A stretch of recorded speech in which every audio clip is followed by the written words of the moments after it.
Je voudrais commencer par dire merci à Clotilde Pons-Brunetti pour m'avoir associé à ce colloque et plus généralement lui dire merci pour la personne qu'elle est. J'ai donc été chargé de traiter la contractualisation du droit de la filiation à l'aune des évolutions de l'assistance médicale à la procréation.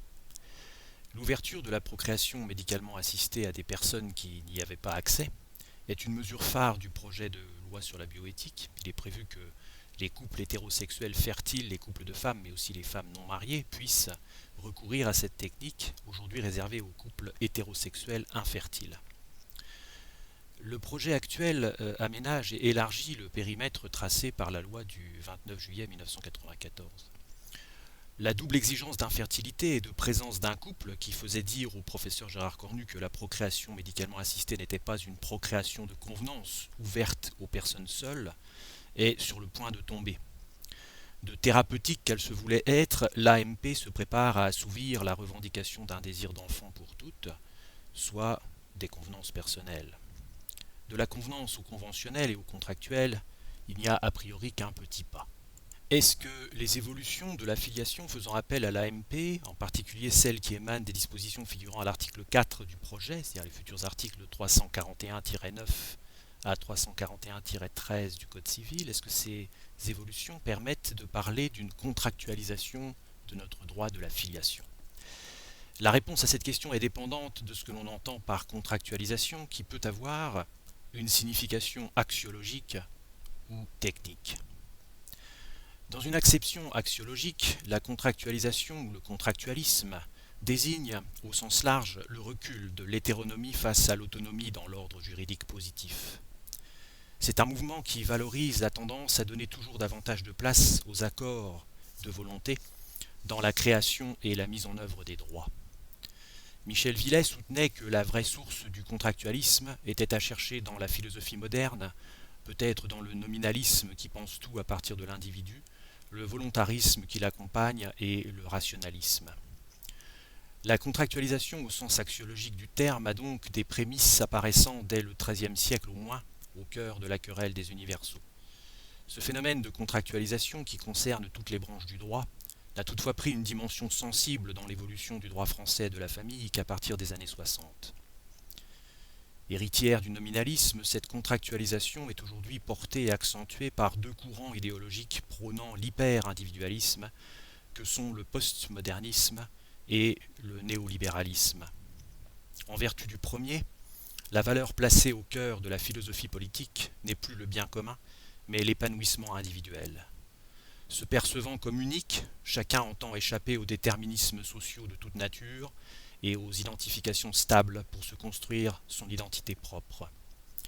En vertu du second, le néolibéralisme, l'individu est perçu non plus comme un sujet de droit et un citoyen, mais comme un sujet de plaisir et d'intérêt, cherchant en toute occasion à maximiser son profit et à diminuer sa peine. L'État doit dès lors se mettre au service de ce leitmotiv, jusque dans cette partie de la société civile que constitue la famille. Une autre particularité de cette idéologie néolibérale est d'idolâtrer le marché, à telle enseigne que le droit étatique lui-même est considéré comme un produit susceptible de low shopping, et l'individu humain parfois a une somme de produits, gamètes, organes, etc. La famille y est moins une institution qui vaudrait par elle-même qu'une série de marchés auxquels chacun accède pour épanouir son intérêt du moment. Sur le marché conjugal, le triomphe contemporain du Pax par rapport au mariage s'explique par la plus grande simplicité formelle du premier.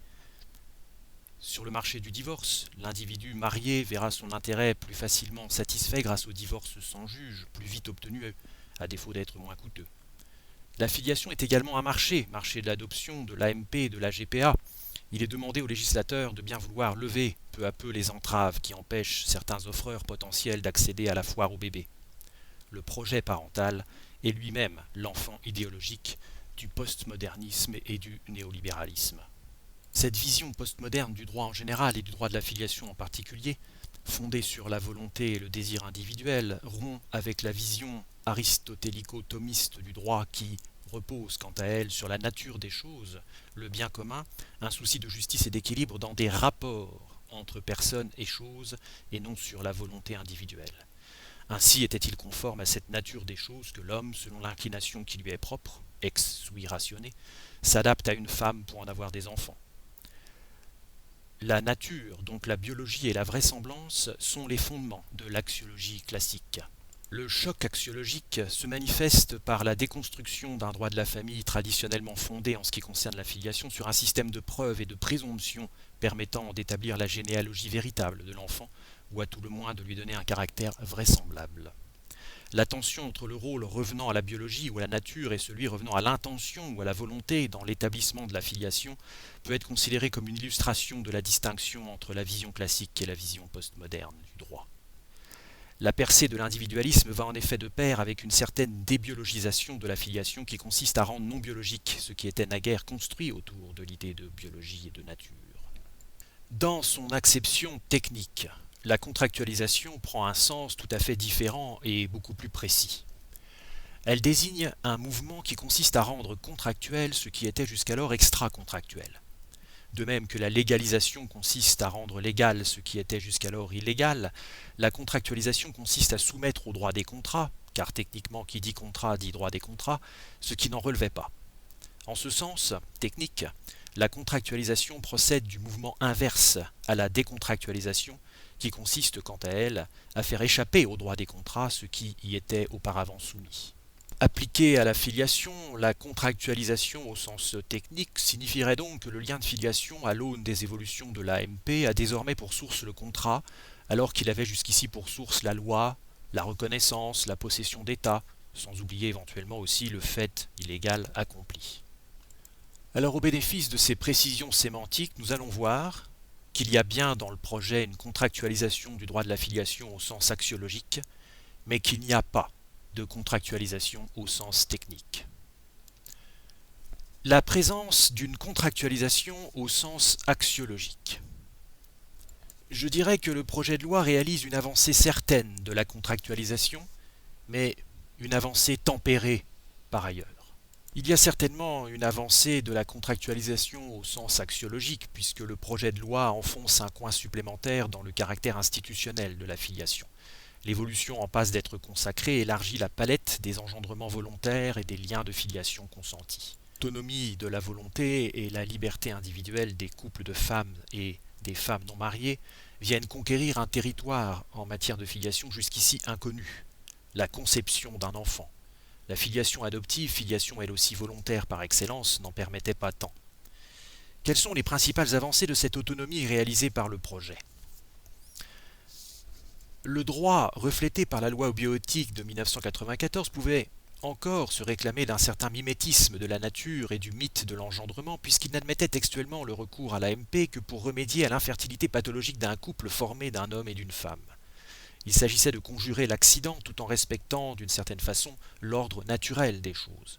La technique était mise au service d'une correction de la nature des choses, mais non d'un affranchissement complet de celle-ci. La rupture est consommée avec le projet, c'est la volonté individuelle d'une femme non mariée ou la volonté d'un couple de femmes mariées ou non qui justifie le recours à la procréation médicalement assistée. Un paradigme refoule donc bien l'autre. La vraisemblance biologique le cède à l'intention. Valorisant l'intention, la contractualisation promeut aussi l'abolition des différences entre les personnes. Comme l'a écrit Alain Suppiot, les seules inégalités légitimes dans l'ordre contractuel sont celles de la richesse. Toutes les différences de personnes qui ne relèvent pas de cet étalon monétaire, mais procèdent de la qualité des personnes, sont appelées à tomber sous le coup de la prohibition des discriminations. L'extension de l'ordre contractuel va donc nécessairement de pair avec celle du principe de l'égalité. La fin de l'hétéronomie s'accompagne ainsi d'une moindre différenciation entre couple hétérosexuel et couple homosexuel quant à l'accès à l'AMP. Que le couple de lesbiennes soit, du point de vue de la filiation par AMP, désormais logé à la même enseigne que le couple hétérosexuel est donc un autre signe évident d'une percée de la contractualisation au sens axiologique. La contractualisation axiologique, c'est aussi la déjudiciarisation, et celle-ci est bien à l'œuvre également dans ce projet. La figure du notaire, désormais seul compétent pour le recueil du consentement à l'AMP depuis la loi du 23 mars 2019, détrône celle du juge. Cela emporte aussi que la personne recourant à l'AMP est cliente plutôt que justiciable, ce qui s'accorde bien avec l'idéologie néolibérale et le souci managérial qui anime les représentants de l'État. Qu'il y ait donc une avancée de la contractualisation au sens axiologique de la filiation, un recul des caractères institutionnels et hétéronomes du droit de la filiation, c'est indéniable et c'est trop évident pour qu'il soit utile d'y insister trop. En revanche, il est peut-être plus intéressant de montrer que cette avancée est malgré tout tempérée. On doit parler d'une avancée tempérée de la contractualisation parce que si le projet ouvre davantage qu'elle n'est aujourd'hui la filiation par AMP, il laisse d'abord la porte fermée à la filiation issue d'une gestation pour autrui. Dans le champ de la procréation et de l'établissement de la filiation, la contractualisation n'a donc pas poussé jusqu'à revenir sur l'interdiction de principe posée par l'article 16-7 du Code civil. Consacrer la GPA, ce serait aller beaucoup plus loin dans la contractualisation de la filiation et dans la sortie de la famille de l'évidence de ce qui est naturel. Le marché viendrait alors happer le corps humain des femmes, comme en rêve l'idéologie du marché total propre au néolibéralisme. En outre, conformément aux vœux de l'idéologie postmoderne qui consiste à faire des tentations fortes la source créatrice des droits fondamentaux, la gestation pour autrui permettrait de remédier à la discrimination dont peuvent se sentir frappés à la lecture du projet les couples d'hommes et les hommes seuls, qui eux aussi peuvent avoir de puissants et désormais légitimes désirs de devenir parents. Seulement, nous n'y sommes pas encore, parce que l'hétéronomie juridique puise ici à des principes que le tourbillon de la contractualisation n'est pas parvenu à déraciner du droit français. L'indisponibilité du corps et de l'état des personnes peut être aussi une conception kantienne de la dignité humaine. Il n'empêche que ce que le législateur n'a pas voulu remettre en cause frontalement, les juges l'ont en parallèle atteint obliquement en admettant que les parents de même sexe d'un enfant né à l'étranger par gestation pour autrui puissent obtenir en France la transcription totale de l'acte d'état civil étranger s'il est conforme au droit local. Il est vrai, cela étant, et comme le rappelle la Cour de cassation, que la transcription d'un acte d'état civil étranger ne vaut pas établissement de la filiation. Le principe retenu en seconde lecture le 31 juillet 2020 est celui de la limitation de la transcription d'un acte d'état civil étranger aux seuls parents biologiques. Le second parent dit d'intention devrait passer par une procédure d'adoption. La seconde raison majeure de parler de contractualisation modérée, c'est qu'il n'y a pas de rupture radicale avec le paradigme biologique d'antan. En premier lieu, alors que dans un premier temps, il avait pu sembler que le législateur entendait rompre avec l'accouchement, comme critère traditionnel de rattachement de l'enfant à la mère qui en accouche, en commission, en 2020, le 3 juillet, une rectification a été portée pour considérer que la filiation est établie à l'égard de la femme qui accouche conformément à l'article 311-25. Si cette règle l'emportait finalement, ce qui est hautement probable dans la mesure où en seconde lecture, le 31 juillet 2020, l'Assemblée nationale a été dans le même sens, elle illustrerait l'idée d'une certaine modération de la contractualisation puisque l'accouchement est emblématique du paradigme biologique. En deuxième lieu, une fois passé le délai de rétractation, la reconnaissance de filiation anticipée débouche sur une filiation irréversible pour le ou les signataires du projet parental. Cette irréversibilité semble aller de soi alors qu'elle ne va pas du tout de soi, du point de vue de la contractualisation. Un courant axiologique comme celui de la contractualisation qui repose sur la promotion de la pulsion individuelle, s'il entend promouvoir l'intention de l'individu dans la création d'un engagement, ne devrait pas être moins attentif à la volonté individuelle de se défaire d'un engagement. De fait, de la même façon qu'un désir de se marier peut succéder un désir de divorcer, au désir de devenir parent peut fort bien succéder un désir lui aussi intensément senti de ne plus être parent. Un principe phare du droit des contrats, posé comme hommage à la liberté individuelle, n'est-il pas d'ailleurs la prohibition des engagements perpétuels ? Si le législateur s'était abandonné à bride abattue au courant de la contractualisation, la question de la révocabilité de la reconnaissance de filiation anticipée aurait au moins été abordée. En troisième lieu, l'accès aux dons de sperme ou d'embryon reste fermé à la femme mariée agissant seule. Il faut un projet parental du couple. Pourquoi ? La justification de cette exclusion réside, a-t-on affirmé, dans le jeu de la présomption de paternité posée par l'article 312 du Code civil. Le législateur n'a pas voulu remettre en cause cet effet légal traditionnel du mariage. La présomption de paternité, en raison de son caractère institutionnel, est un marqueur de l'hétéronomie qui règne classiquement dans le champ du droit de la filiation. La présomption de paternité révèle la volonté de maintenir une représentation naturelle de la filiation d'origine en maintenant sa vraisemblance biologique. Relevons d'ailleurs, mais je ne peux pas développer trop longtemps ce point, que le législateur aurait pu se montrer ici plus casuiste, en laissant une autonomie à la femme mariée agissant seule à chaque fois que la présomption de paternité n'est justement pas ou n'est plus à même de jouer légalement, mais il a préféré poser un interdit général. Enfin, cette idée de modération de la contractualisation apparaît au regard du droit comparé. Le projet autorise l'AMP mais prohibe le recours à l'insémination artisanale ou amicale, qu'autorise par exemple le droit québécois. Le projet ne se soucie pas non plus de la volonté largement répandue chez les couples de femmes de pratiquer une maternité partagée. Je pense ici à la technique appelée ROPA, réception d'ovules de la partenaire, qui consiste à implanter dans l'utérus de l'une un embryon issu de la fécondation de l'ovocyte de l'autre. Les législations ontariennes, québécoises ou américaines l'admettent, mais en droit français, le principe d'anonymat du don et l'interdiction corrélative du don dirigé font obstacle à cette possibilité. Le projet n'admet pas non plus la multiparentalité possible, notamment dans l'Ontario. Cette multiparentalité est pourtant une suite logique de la contractualisation de la filiation et de l'ouverture de l'AMP aux couples de même sexe. L'attachement à la biparentalité est une expression de l'allégeance au paradigme de la vraisemblance biologique et de la complémentarité biologique de l'homme et de la femme. Bien pesé donc, c'est d'une avancée modérée que l'on peut parler à propos du projet de réforme, en ce qui concerne l'inspiration du contractualisme. Reste à présent à montrer que si on change de registre sémantique, on ne peut pas parler de contractualisation au sens technique. L'absence de contractualisation au sens technique.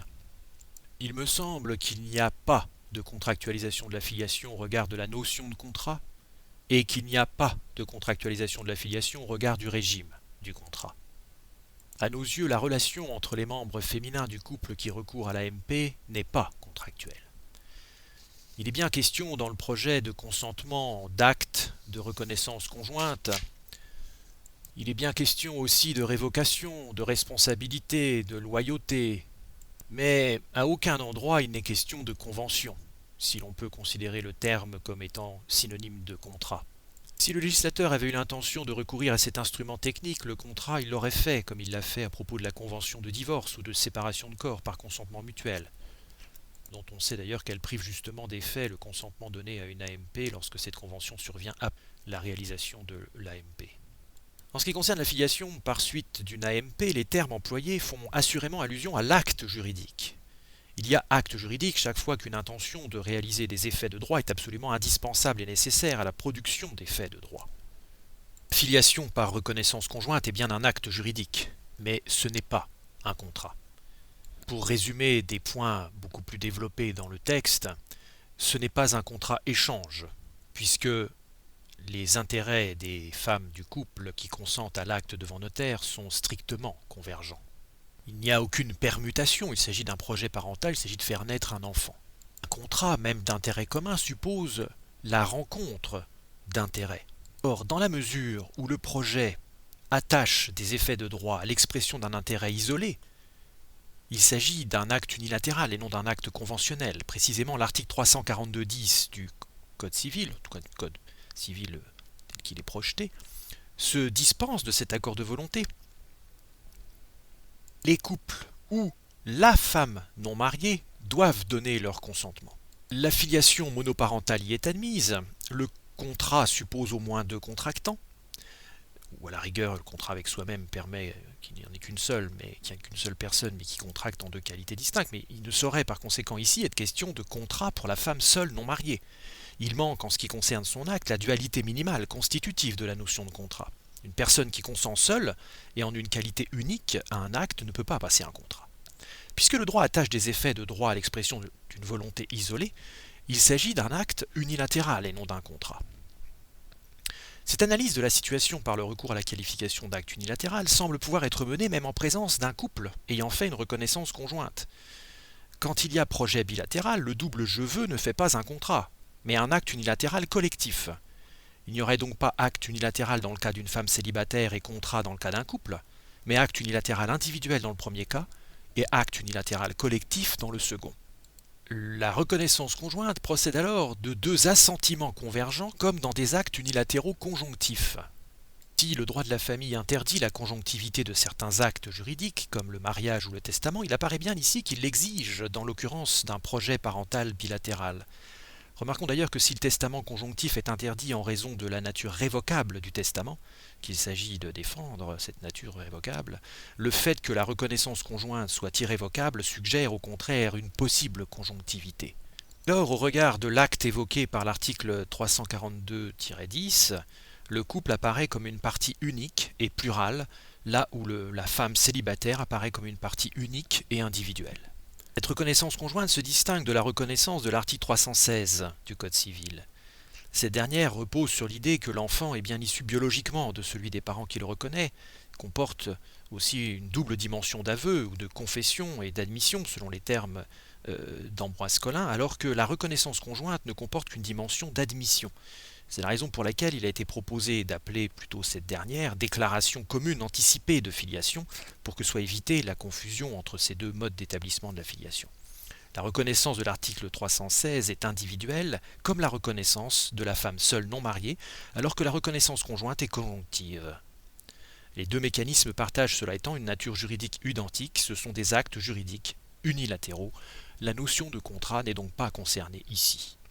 Il n'y a enfin aucun intérêt pratique à utiliser la notion de contrat dans le registre où nous nous trouvons.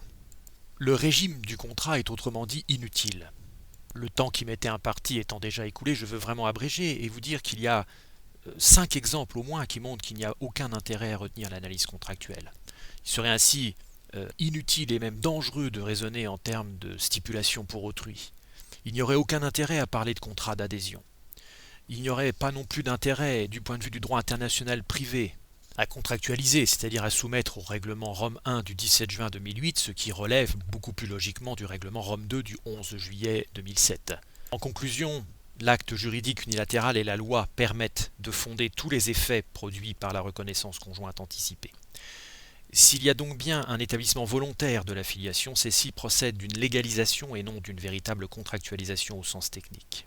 À l'aune des évolutions de l'AMP, la contractualisation du droit de la filiation est donc, à notre avis, à la fois une réalité et une erreur. Réalité d'un côté, puisque la contractualisation correspond à une extension certaine, quoique tempérée, encore susceptible de varier à ce stade, de la contractualisation au sens axiologique dans l'établissement de la filiation. Erreur de l'autre, parce que ce contractualisme ne se double pas d'une contractualisation au sens technique. On n'aperçoit pas de contrat ici, mais des actes unilatéraux tantôt personnels, tantôt conjonctifs. Je vous remercie de votre attention.